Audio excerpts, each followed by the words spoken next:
Le mental neutre.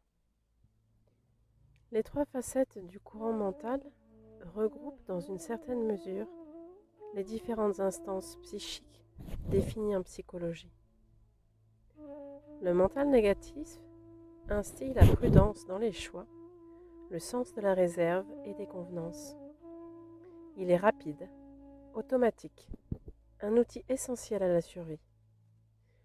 Il s'apparente au subconscient et comporte les processus qui sont maintenus hors du domaine de la conscience par les mécanismes du refoulement. Il mérite donc d'être nettoyé de tous ces restes de nos activités sensorielles et psychiques qui peuvent se transformer en obstacles et en restrictions. Le mental positif, quant à lui, nous fait avancer et prendre des décisions. Il est enjoué, joueur, optimiste et insouciant. Il se nourrit de l'essence positive des choses. Il s'ouvre au champ des possibles. Il doit être éduqué afin d'établir des limites et des garde-fous. S'il est trop faible, il contrebalance mal le mental négatif qui déverse alors en nous le poison paralysant de la peur. Le mental neutre, lui, observe les deux autres. Il est entre les polarités du mental négatif et du mental positif, tous deux dans une conversation rarement interrompue. Le mental neutre habite dans le silence, entre deux mots, entre deux phrases. Il est l'espace de quiétude et de silence qui forme l'arrière-plan du bruit mental incessant. Il jouit d'une position élevée.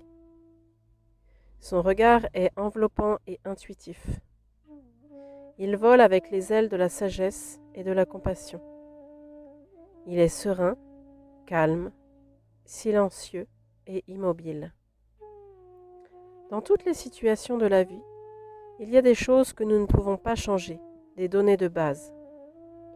Et si nous ne pouvons pas changer la longitude et la latitude de notre monde, nous pouvons par contre changer notre attitude et notre altitude. Le mental neutre est le mental méditatif.